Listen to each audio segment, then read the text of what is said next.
আমি সবসময় বিকালে রান্না করি। সকালকার রান্নাটা আমার একবারে অপছন্দ। মা ছিল, ওই কদিন সকালে রান্না করেছি। মা চলে গেছে, এখন আমি আবার বিকালে রান্না করা শুরু করেছি। কারণ বিকালে রান্না করলে আমার সাহেব খুব সুন্দরভাবে খেতে পারে, আমারও ভালো লাগে। আর বিকালে রান্না করলে আমি ওইভাবে অভ্যস্ত বিকালে রান্না করতে, এই জন্য আমার বিকালে রান্না করতে ভালো লাগে না। অনেকেই বলে তাদের বিকালে রান্না করতে ভালো লাগে না, তারা সকালে রান্না করতেই পছন্দ করে। কিন্তু আমার ব্যাপারটা উল্টা, কারণ আমি অনেক বছর চাকরি করেছি, 18 বছর, যার ফলে আমি বরাবরই সন্ধ্যার পরে রান্না করাটা খুব পছন্দ করতাম।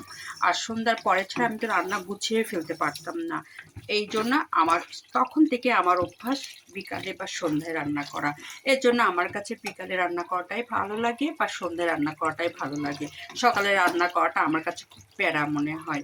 আর আমার জন্য একটু ভালোই হয়েছে, যেহেতু আমি সকালবেলা রান্নাটা করি না, অতএব আমার সাহেবেরও অফিসটা সন্ধ্যায় শেষ হয়, উনি এসে সুন্দর গরম গরম খেতে পারে। আজকে আমি একটু স্পেশাল রান্না করব, সেটা হলো আপনারা শুনে একটু অবাকই লাগবে, হয়তো অনেকে খায়নি বা কখনো কেউ টেস্টেও করেনি, কিন্তু আমার মায়ের হাতে খেয়েছিলাম, খুব মজা। মা থাকা অবস্থায় মূলা পেলে রান্না করলে মা খুব খুশি হতো, কিন্তু মা তো নেই, যার ফলে আমি আজকে রান্না করছি। আমার সাহেব কালকে হাঁটতে যেয়ে এই মূলা পেয়েছি, বোম্বেই মূলা। এই দেখুন, এই মূলাটাকে আমি এভাবে কেটেছি, শুধু কিচ্ছু করিনি, হালকা ভাপ দিয়েছি। ভাপ দিয়ে আমি রান্না করব গরুর মাংস দিয়ে। এই গরুর মাংস দিয়ে মূলা কিন্তু অনেক টেস্ট। আপনাদের কে খেয়েছেন কিনা জানি না, তবে খেয়ে দেখেন, অনেক ভালো লাগে, আমাদের অনেক পছন্দ। আমরা মূলার টাইম আসলে আমরা মাঝে মাঝে মাঝে না হঠাৎ করেই রান্না করি, সব সময় তো গরুর মূলা পছন্দ কেউ করে না।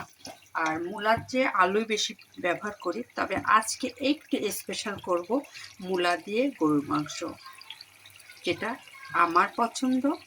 আমার সাহেব নিয়ে আসছে এটা গরুর মাংস দিয়ে খাওয়ার জন্যই, এজন্য আমি ভাবছি আজকে গরুর মাংস দিয়ে মূলা রান্না করব।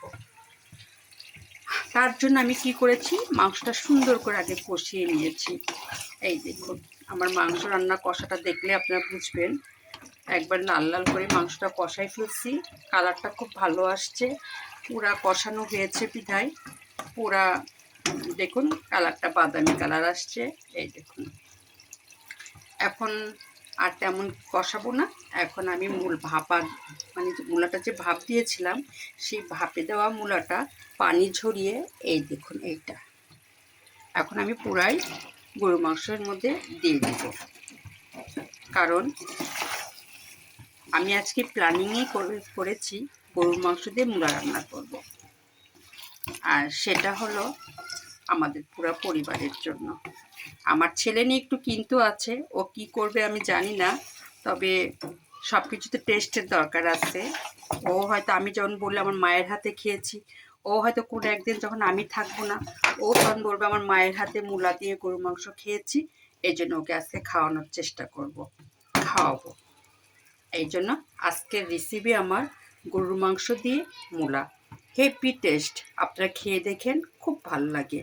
আর কে কে খেয়েছেন অবশ্যই আমাকে একটু কমেন্টস করবেন, আর না খেলে রান্না করবেন, তারপরে আমাকে জানাবেন যে খুব মজা হয়েছে। এখানেই রাখলাম, আল্লাহ হাফেজ।